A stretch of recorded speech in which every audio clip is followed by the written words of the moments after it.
Hi guys, if you've recently got an Amiga 500 Mini, or I should say an A500 Mini, and you're wondering how to unlock it so you can do a bit more with it, run Workbench, whatever else, I'm going to show you one method, at least one method that will enable you to do that.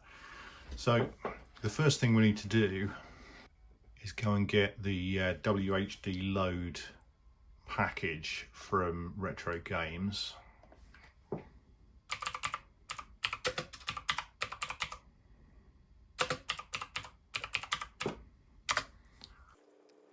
Okay, so there you go, we're going to need this. Right, there you go, there's the WHD load package. What we're also going to need is the free bonus games, which is just Citadel. Well, that's actually all we need. So we'll download that as well. Okay, fine. So let's just check those have come down okay. So we're going to have a quick look in our downloads. We'll stick those somewhere else so we can work more easily with them. We'll just create a new folder on the desktop. Say 500 Mini or whatever. Okay, and we'll take a copy of those just in case we need to redo anything and drop them in there. Okay, the next thing we need to do is just unzip those.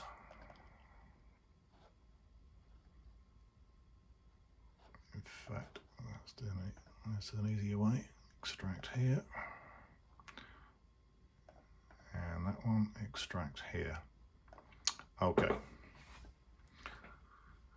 Right, let's see if I can get the camera in just a little closer for you.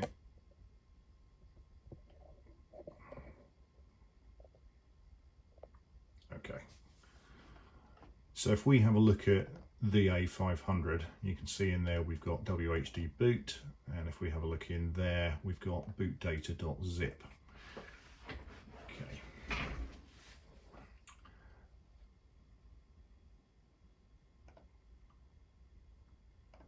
And if we have a look in the A500 games, you can see there we've got Citadel LHA, so that's a WHD load file. Now, what we need to do is extract that here. Now, I don't currently have an LHA extractor, but what I do have is a copy of Amiberry installed, which is the same Amiga emulator that is being used on the A500 Mini. Not that it makes too much difference at this point. So I've got a configuration here, and I've also got a drive mapped to a local folder as well. The rest of the drives are mapped to HDF images. So we'll just start that up. Apologies for the camera work. Normally I do this with a capture card, but I'm going to be swapping machines, so it's kind of easier to do it this way. Okay, let's just actually I'll tell you what we'll do. We'll just come out of there for a second, and what we'll do is we'll find the folder that corresponds to share, and we'll just drop that A500 Mini directory structure in there, so it's going to be accessible from the emulated Amiga on this machine. Yeah, didn't mean to drop it in there. Let's move that back to the root of the share folder. Okay. And then we'll go back to our emulated Amiga. Okay, now I've got Dopus 4 installed on here. Makes life a little easier. If you don't, you can obviously just do it from the command line or whatever you want. So we're going to go into share, and there's our A500 Mini folder. And we're going to go into the A500 Mini games, and then what we're going to do is select a destination here. So let's just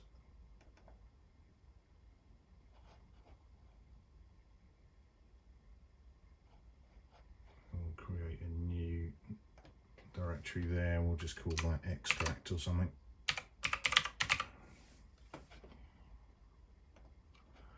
Okay, drill into there, back to the LHA, and then we'll use archive extract, which will just extract the contents of the LHA file. Will take a while, so a fair few disks that it has to extract. Okay, there you go, operation successful, and we're done. And you can see there it's extracted it out as Citadel, and we can see the contents of that LHA. What we're actually going to do is we're going to break this by deleting disk 1. We'll delete that.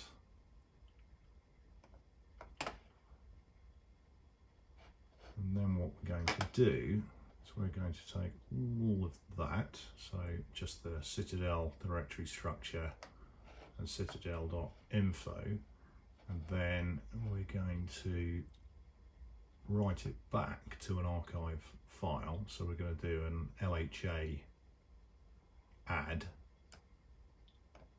and it'll ask us for a name. This time we're just going to call it boot.lha,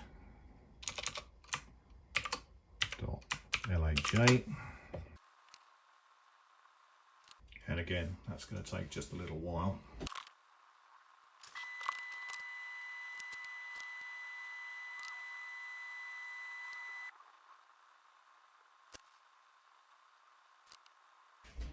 Okay, so we're done.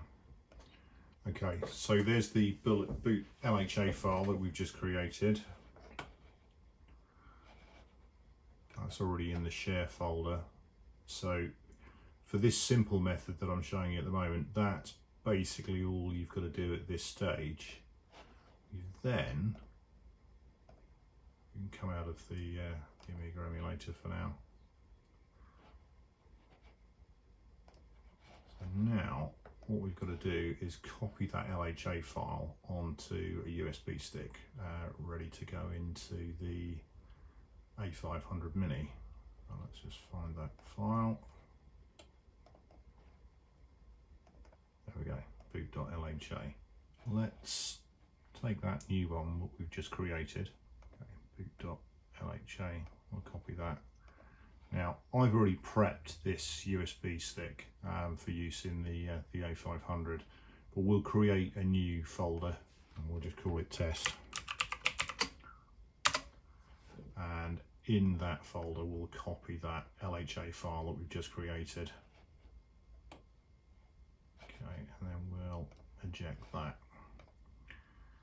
Grab our USB stick back. Okay, so now we've got the A500 Mini plugged in to the monitor over here. Get the angle on the screen a bit better. Not seeing the USB stick at the moment, so we'll just pop that back out and in again.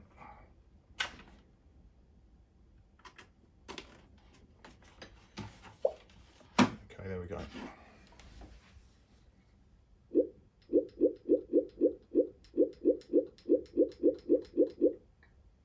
Right, into our USB stick. You can see there's the folder that we created, test, and in there's the boot LHA. So we're going to select that, and we're going to set all of this to effectively auto. Okay, that's all fine. You can adjust the memory settings if you want, but it's not going to make much difference. Okay, and then we'll come out of there, and then we'll press the home button to launch it. Okay, and then we get the Workbench 1.3 Kickstart ROM and nothing else. And that's exactly what I'd expect, because this is only half the process.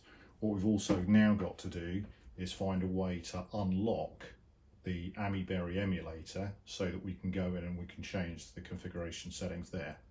So at this point, that's literally all we can do. But what now should have happened, and we'll see when we move the USB stick back into the other machine, it should have created a UAE config file. So we're done with this. We can shut this machine down for now.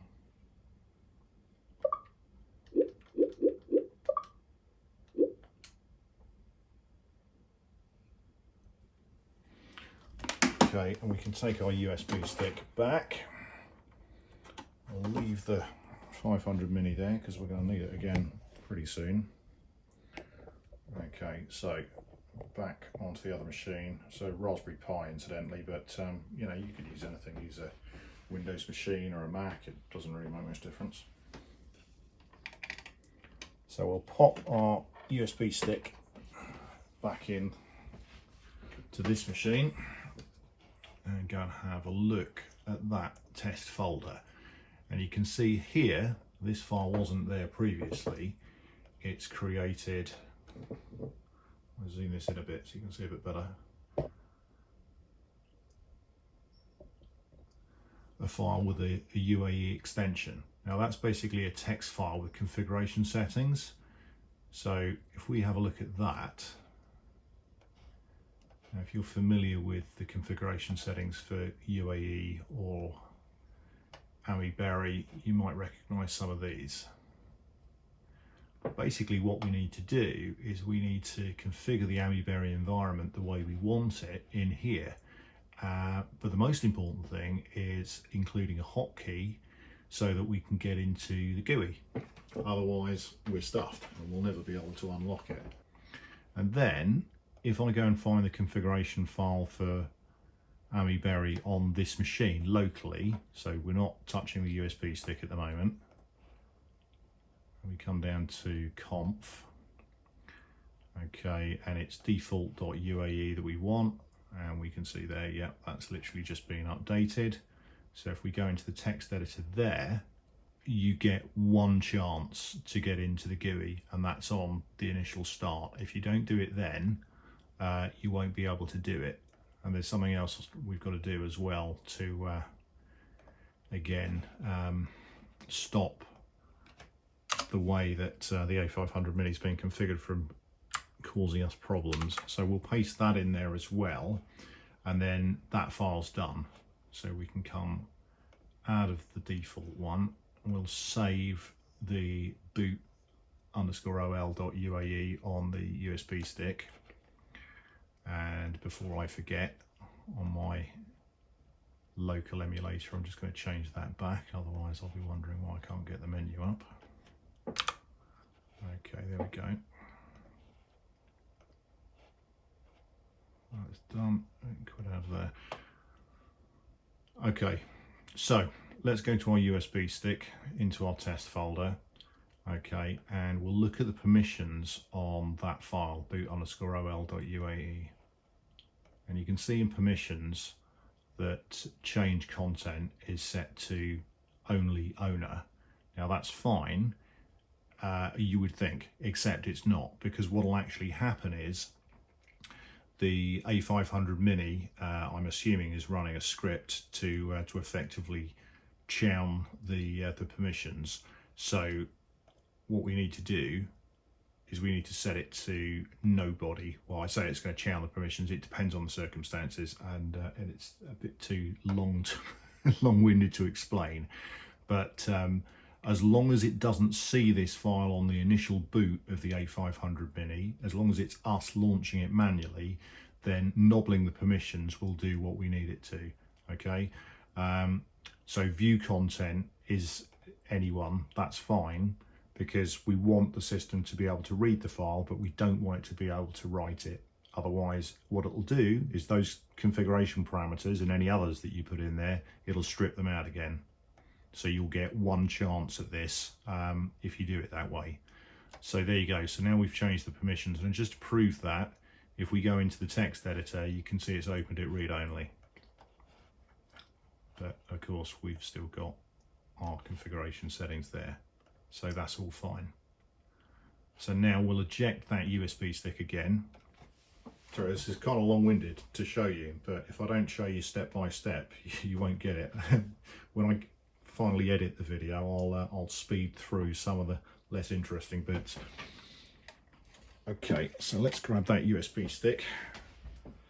We'll go back to the A500 Mini. Let's just zoom that back out. Okay, this isn't it actually, this is also a PC, it just doubles up as a monitor.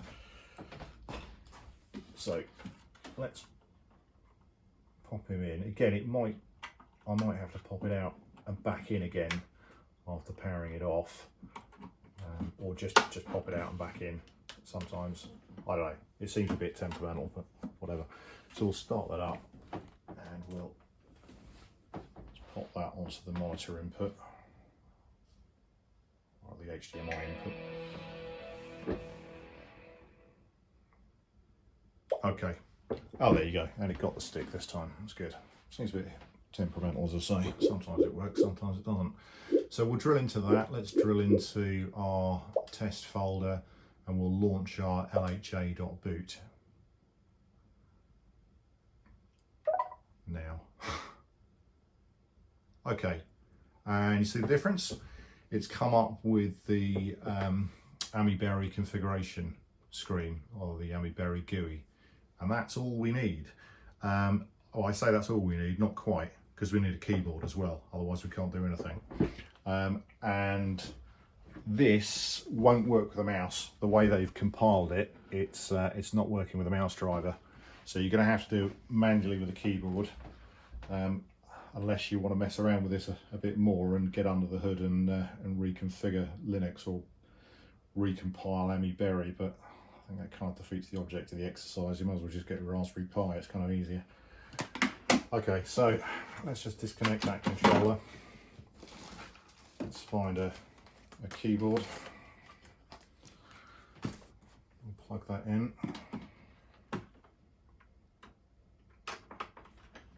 Okay, we'll plug the controller back in because you kind of need that most of the time. And now we've got a working keyboard, we can go down through the configuration settings. Now, if you're familiar with this, is not a tutorial on how to fly Amiberry, I'm afraid, but if you're familiar with it, then you'll know how to set it up. And the point of this is, you know, we can set it up here as a 68020 or whatever we want, set your FPU or not, set your clock speed, set your chipset, set your ROM, kickstart ROM, set your RAM, set your floppy drives, set your hard drives if you're going to, whatever else. Okay, and you'll see there, oh, it's still got OpenGUI F11, I didn't change it, that doesn't matter. Any way to get into the GUI would be fine. So let's just try something really simple here. I'm just going to try and boot from an ADF file. So if I go into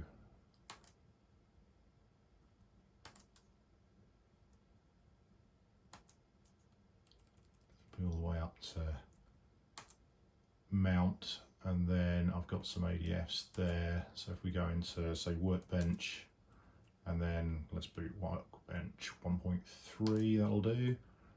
Okay, and toggle ourselves all the way out. Okay, and we'll come all the way down to start. Now you can see actually it's Amiberry version 3.3 plus Red Quark, which is the customization for the A500 Mini.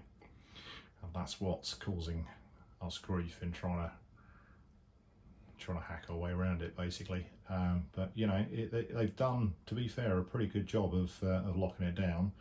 And I'm not particularly advocating doing all this. Personally, I think you're as well off just getting a Pi 400 or something if this is what you want to do. You want to go under the hood, but you know, it's to prove that it can be done if you really want to. So we'll start that. Now the display settings might be off, so don't worry too much if it's not very pretty. You can play around with that at your leisure.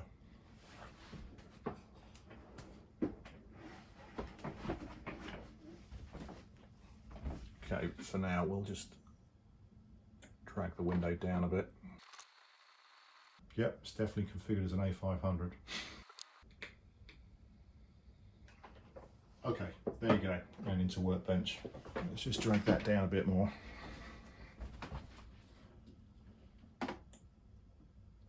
Okay, and it's Workbench 1.3, so we can try something that most people should be familiar with. Let's go for say.